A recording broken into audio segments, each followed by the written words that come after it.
السلام علیکم، کیسے ہیں آپ سب؟ اللہ سے دعا ہے کہ آپ جہاں بھی رہیں خوش باش رہیں، ٹھیک ٹھاک رہیں، اور اللہ تعالیٰ میرے دیکھنے والوں کو اپنی حفظ و امان میں رکھے، بلکہ سب کو اللہ تعالیٰ اپنی حفظ و امان میں رکھیں، آمین۔ آپ کی دعاؤں سے، اللہ کے فضل و کرم سے میں بھی ٹھیک ہوں۔ آج کل ہم ایک اور ٹاپک پہ ڈسکس کر رہے ہیں ٹینسز کے علاوہ، ماڈل وربس۔ آپ نے فقرات میں دیکھا ہوگا کہ ایک تو ہوتا ہے نا اوریجنل ورب، جیسے کھانا پینا، سونا جاگنا، دھونا وغیرہ۔ ایک ہوتے ہیں ماڈل وربس۔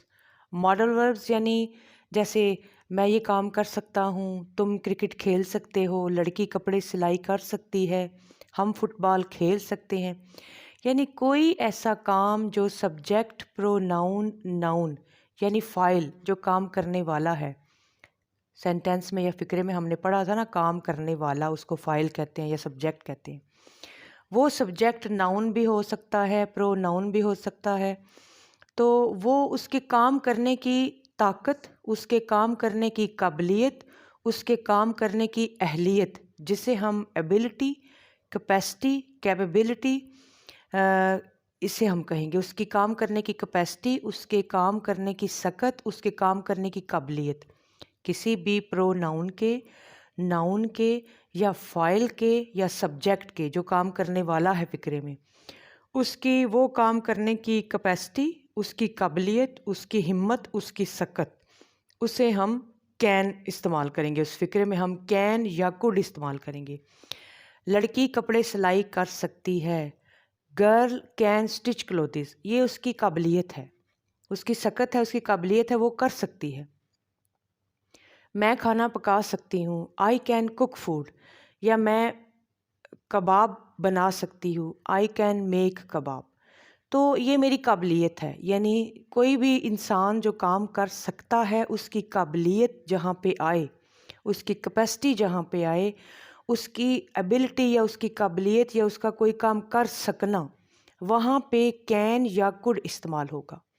اب کین اور کوڈ دو قسم کے فقرات میں استعمال ہوتا ہے۔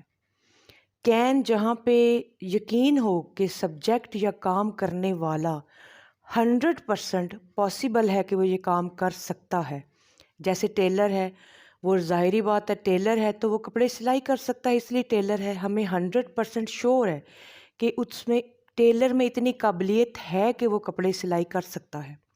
ٹیلر کین سٹچ کلوتھز، اس میں 100% شورٹی ہے، ہمیں یقین ہے، 100% پاسبلٹی ہے کہ وہ یہ کام کر سکتا ہے۔ تو اب ایک کک ہے، وہ ہمیں پتہ ہے کہ کک ہے کہ وہ ڈیفینیٹلی اس میں قابلیت ہے، اس میں کیپیسٹی ہے، اس کی ایبلٹی ہے، وہ یہ کام کر سکتا ہے، کوکنگ کر سکتا ہے، کھانا پکا سکتا ہے۔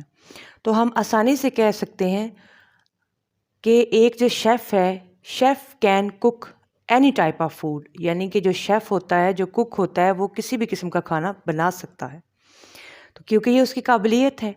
اب میں یہ نہیں کہوں گی کہ ٹیلر کین کک فوڈ، کیونکہ ٹیلر کا کام تو کپڑے سلائی کرنا ہے، اس لیے وہ سبجیکٹ، وہ پروناؤن یا وہ کام کرنے والے یا وہ فاعل جن میں وہ، تو کوڈ وہاں پہ استعمال ہوگا جہاں پہ ہمیں 100% کام کرنے والے کی، فاعل کی، ناؤن کی، پروناؤن کی یا سبجیکٹ کی، اس کی قابلیت، اس کی اہلیت، اس کی سکت، اس کی کیپیسٹی، اس کی ایبلٹی 100% پاسبلٹی نہیں ہوگی وہ یہ کام کر سکتا ہے۔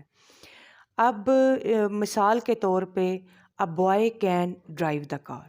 اب لڑکے تو ظاہری بات ہے گاڑی چلاتے ہیں، لیکن اگر میں کہتی کہ اے بوائے کوڈ ڈرائیو دا کار تو وہ سینٹینس ٹھیک ہونا تھا۔ یہاں پہ ڈرائیور کین ڈرائیو دا کار آئے گا، کیونکہ ڈرائیور کا کام ہی گاڑی ڈرائیو کرنا ہے۔ وہاں مجھے 100% یقین ہے، پاسبلٹی ہے کہ اس میں یہ کام کرنے کی قابلیت ہے، ڈرائیو کر، اسی لیے سے ڈرائیور کہتے ہیں کہ وہ کار ڈرائیو کر سکتا ہے۔ اب بوائے کوڈ ڈرائیو دا کار، اب بوائے پہ یقین نہیں ہے، ہمیں شورٹی نہیں ہے کہ وہ کار ڈرائیو کر سکتا ہے، اس لیے کوڈ وہاں پہ استعمال ہوگا جہاں پہ ہمیں کام کرنے والے کی کام کرنے کی قابلیت پہ 100% شور نہیں ہوگا۔ کین وہاں پہ استعمال ہوگا جہاں پہ کام کرنے والے کی قابلیت پہ 100% ہمیں شور ہوگا۔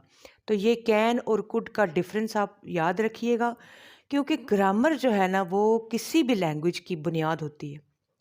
101 رولز ہیں انگلش گرامر کے۔ تو ابھی تو ہم لوگوں نے ٹینسز کیے ہیں، اس میں بھی یہ ماڈل وربس ہم کر رہے ہیں۔ ماڈل وربس کے علاوہ ایکٹیو وائز، پیسیو وائز ہیں، پھر آگے ڈائریکٹ انڈائریکٹ ہے۔ اس لیے جو انگلش سیکھنے والے لوگ ہیں، جو سیریس سیکھنے والے ہیں، ان کو چاہیے لیکچر غور سے دیکھیں اور بار بار دیکھیں۔ آپ کو جو ماڈل وربس ہیں ان کے ڈفرینس کا پتہ چلے گا کہ کس جگہ پہ کون سا ماڈل ورب لگانا ہے۔ Thank you for watching.